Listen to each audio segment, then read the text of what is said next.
Hello student, this is Junaid Alam Ansari. Today we are going to discuss about center of mass. क्या discuss करने वाले हैं आज हम? Centre of mass. Centre of मास क्या होता है? कोई बताएगा क्लास में? एनीवन? नहीं? तो मैं आपको बताता हूँ सेंटर ऑफ मास क्या होता है. Centre of mass of a body is a point where whole mass of the body is suppose to be concentrated. क्या बताया मैंने? Center of mass of a body is a point where whole mass of the body is supposed to be concentrated. आप भी note down करना मेरे साथ. Center of mass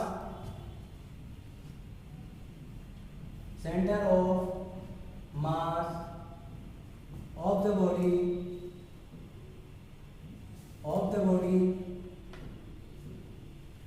center of mass of the body is a point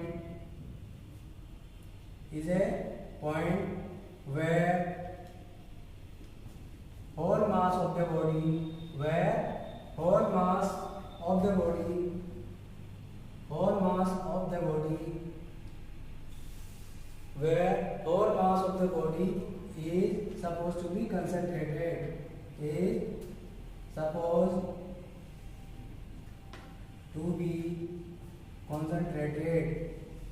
क्या बताया मैंने?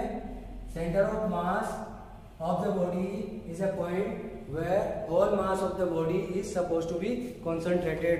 For example, अगर मैं इस मार्कर की बात करूं तो ये मार्कर का अगर सेंटर ऑफ मास अपन को फाइंड करना है तो कैसे फाइंड करेंगे? मैं इसको पहले अपने उंगली पर बैलेंस करके देखता हूं.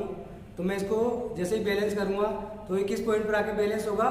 ये हमेशा अपने सेंटर ऑफ मास पे ही आके बैलेंस होगा. तो इस मार्कर का सेंटर ऑफ मास कहाँ मिला हमें? इसके सेंटर पर. अब आप पूछोगे सर इसके सेंटर पर क्यों मिला, इसके दाएं और बाएं क्यों नहीं मिला? तो इसे भी चेक कर लेते हैं. अगर हम इसके दाएं से रखते हैं तो ये नीचे गिर जाता है इस साइड में. अगर इसके बाएं से रखता हूँ तो इसके राइट साइड में गिर जाता है. तो इसका मतलब क्या हुआ? इसका सेंटर ऑफ मास का मिलेगा हमें, इसके सेंटर पर भी मिलेगा. अब चाहे तो आप एक और एग्जाम्पल ले सकते हैं. मैं इस रोड का एग्जांपल लेता हूँ, इस छड़ का. अगर मैं इस छड़ का सेंटर ऑफ मास आपसे पूछूं तो क्या मिलेगा? तो इसको आप एक एक्सपेरिमेंट कर सकते हैं. अगर मैं इन दोनों हाथों को मिलाऊं आपस में तो ये जो जहाँ मेरे हाथ मिलेंगे वह इसका सेंटर ऑफ मास होगा. तो मैं मिला के देखता हूँ ये कहाँ पे आके मेरे हाथ मिलते हैं. देखना आप, ये मेरे हाथ में आके मिलेंगे जहाँ पर इसका सेंटर ऑफ मास होगा. यहाँ पे आके देखो बैलेंस हो गया, दोनों तरफ से बैलेंस है. इसका मतलब क्या हुआ? इसका सेंटर ऑफ मास इसके इस पॉइंट पर है. समझ गए आप? अब आप पूछोगे सही से सेंटर पर क्यों आ रहा है? सेंटर पर इसलिए आ रहा है क्योंकि रेगुलर बॉडी का सेंटर ऑफ मास हमेशा उसके सेंटर पर होता है. समझ गए आप? क्या बताया मैंने? रेगुलर बॉडी का जो सेंटर ऑफ मास होता है उसके हमेशा सेंटर पर होता है. नेक्स्ट पॉइंट हम पढ़ने वाले हैं मास मोमेंट. मास मोमेंट क्या होता है? Mass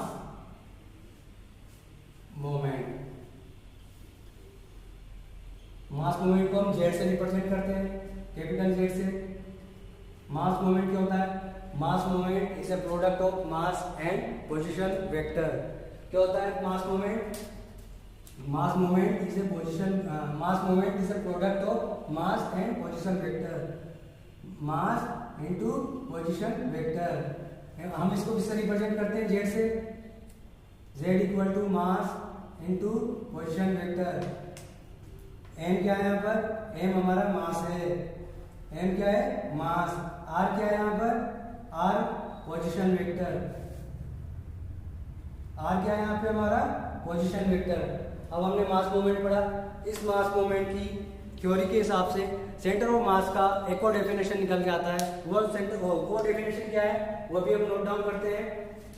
next definition of centre of मास क्या होता है?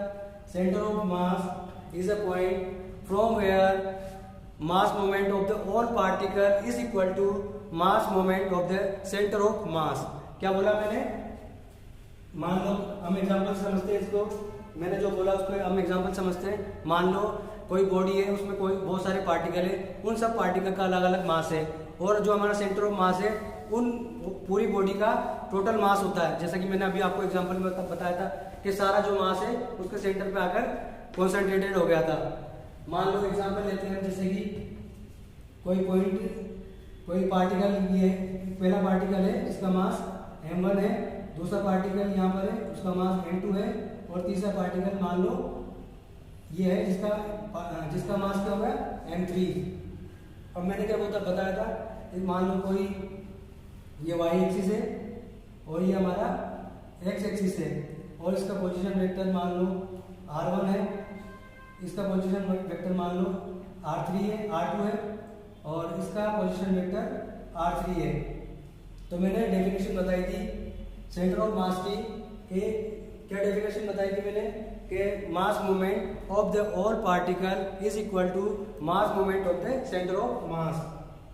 मान लो सेंटर ऑफ मास हमें c यहाँ पे मिलता है, इसका मास क्या हो जाएगा m1 plus m2 plus m3, क्या हो जाएगा इसका मास सेंटर ऑफ मास का m1 plus m2 plus m3, और मान लो इसका पोजीशन वेक्टर rc है। तो डेफिनेशन से क्या मिलता है हमें, जो अभी डेफिनेशन मैंने बताई थी, m1 r1 plus m2 r2 plus m3 r3 is equal to सबका मास क्या है यहाँ पर m1 plus m2 plus m3, m1 plus m2 plus m3, और इनका पोजीशन वेक्टर क्या है सेंटर ऑफ मास का rc। तो ये हमें एक और डेफिनेशन मिलती है कि सेंटर ऑफ मास क्या होता है, सेंटर ऑफ मास एक पॉइंट होता है जहाँ से सभी पार्टिकल का mass movement centre of mass के मास मूवमेंट के इक्वल होता है। समझ गए आप, यहाँ से एक और डेफिनेशन मिलती है। अब हम पढ़ेंगे टू पार्टिकल सिस्टम की बात करेंगे। हम टू पार्टिकल सिस्टम का सेंटर ऑफ मास कहाँ पे मिलेगा, उसकी लोकेशन क्या होगी, वो हम आगे पढ़ने वाले हैं। तो हम नेक्स्ट टॉपिक, नेक्स्ट हेडिंग डालिए two particle system.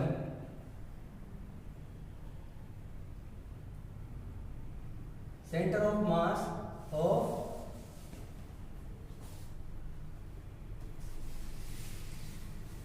To particle system, centre of mass of two particle system. वही फिर से हम करते हैं, ये हमने y एक्सिस ली और ये हमारा क्या हुआ x एक्सिस। यहाँ पे हम दो पार्टिकल लेंगे, एक पार्टिकल जिसका मास m1 है, दूसरा पार्टिकल जिसका मास m2 है। m1 का पोजीशन वेक्टर ओरिजिन से क्या माना हमने r1, और m2 का पोजीशन वेक्टर हमने क्या माना r2, क्या माना हमने r2। मान लो सेंटर ऑफ मास c जिसका पोजीशन वेक्टर ओरिजिन के साथ क्या है rc है, क्या है rc। तो डेफिनेशन के हिसाब से क्या होगा, जो हमने ये मास मूवमेंट वाली डेफिनेशन पढ़ी थी उसके हिसाब से यहाँ पे क्या हो जाएगा m1 r1 plus m2 r2 is equal to rc, sorry total mass कितना हो जाएगा इस सेंटर ऑफ मास का m1 plus m1 plus m2 into rc vector. तो यहाँ से rc वेक्टर क्या निकल जाएगा, यहाँ से rc vector is equal to m1 r1 plus m2 r2 upon m1 plus m2। तो यहाँ से अभी क्या फाइंड आउट किया हमने rc वेक्टर, किसका सेंटर ऑफ मास का। यही इसकी लोकेशन बताएगा। कौन लोकेशन बताएगा, पोजीशन वेक्टर। पोजीशन वेक्टर हमेशा किस लिए यूज किया जाता है, लोकेशन बताने के लिए यूज किया जाता है। तो दो पार्टिकल सिस्टम के लिए अगर हमें लोकेशन ढूंढनी है उसका सेंटर ऑफ मास कहाँ होगा, तो ये वाले फॉर्मूला हम यूज कर सकते हैं। कौन सा, rc is equal to m1 r1 plus m2 r2 upon m1 r1 upon m1 plus m2। मान लो अपन को x कोऑर्डिनेट और y कोऑर्डिनेट के रूप में इसको डिफाइन करना है, तो कैसे करेंगे, x इज इक्वल टू जो हमारा पोजीशन वेक्टर है उन सबको हम x में कन्वर्ट कर देंगे। x इज इक्वल टू हो जाएगा m1 x1 plus m2 x2 is upon m1 plus m2, और y कोऑर्डिनेट क्या हो जाएंगे, yc is equal to m1 y1 plus m2 y2 upon m1 plus m2। क्या मिला हमें, x कोऑर्डिनेट और y कोऑर्डिनेट किसके, इस वाले सेंटर ऑफ मास के, किसमें y एक्सिस और x एक्सिस में। समझ गए, इसलिए ये x कोऑर्डिनेट और y कोऑर्डिनेट क्या बताएगा हमें, सेंटर ऑफ मास की लोकेशन बताएगा। अब मान लो हमारा सेंटर ऑफ मास सेंटर पर ओरिजिन पर हो, ये ओरिजिन है जिसके कोऑर्डिनेट क्या होते हैं 0,0। अभी तो सेंटर ऑफ मास कहाँ पर है, यहाँ पर है। अब हमने मान लिया कि जो सेंटर ऑफ मास है वो हमारे ओरिजिन पे मिलता है, तब क्या हो जाएगा, तब हमारा क्या हो जाएगा, आरसी वेक्टर हमारा 0 हो जाएगा। अगर ये जो आरसी वेक्टर है इसको हम ओरिजिन पे ला के रख दे तो आरसी वेक्टर 0 हो जाएगा। तो यहाँ पर क्या हो जाएगा, आरसी इक्वल टू क्या कर देंगे 0 कर देंगे, तो क्या मिलेगा हमें, फॉर एग्जाम्पल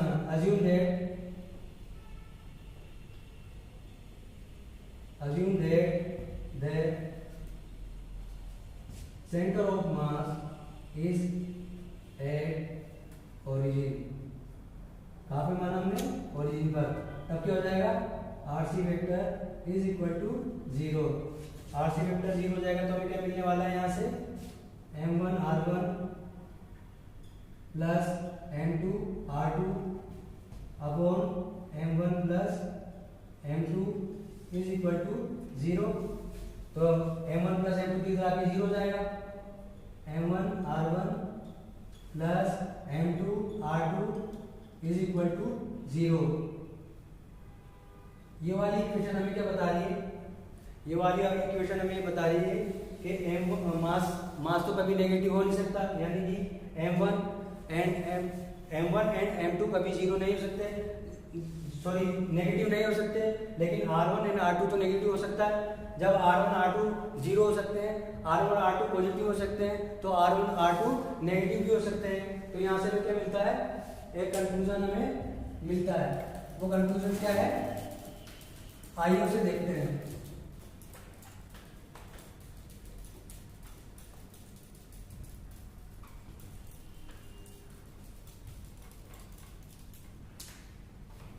यहां से हमें एक चीज देखने को मिलती है, क्या, mass can't be negative, mass negative नहीं हो सकता। तो इस वाली इक्वेशन को सेटिस्फाई करने के लिए पोजीशन वेक्टर को ही नेगेटिव होना पड़ेगा। तो यहाँ पर क्या होगा, m1r1 is equal to minus m2r2। इस वाली इक्वेशन को देखने से क्या पता चल रहा है, इस वाली इक्वेशन को देखने से पता लग रहा है कि जो हमारा सेंटर ऑफ मास है, दोनों पार्टिकल को मिलाने वाली जो लाइन है उस लाइन पर कहीं लाई कर रहा होगा। मान लो m1 पार्टिकल हमारा यहाँ पर है, इसका पोजीशन वेक्टर r1 है। मान लो जो m2 पार्टिकल है वो यहाँ पर है और उसको मिलाने वाला जो पोजीशन वेक्टर है r2 वो यहाँ पर है। कुछ इस तरह से ये वाली इक्वेशन को सेटिस्फाई करने के लिए ये वाला डायग्राम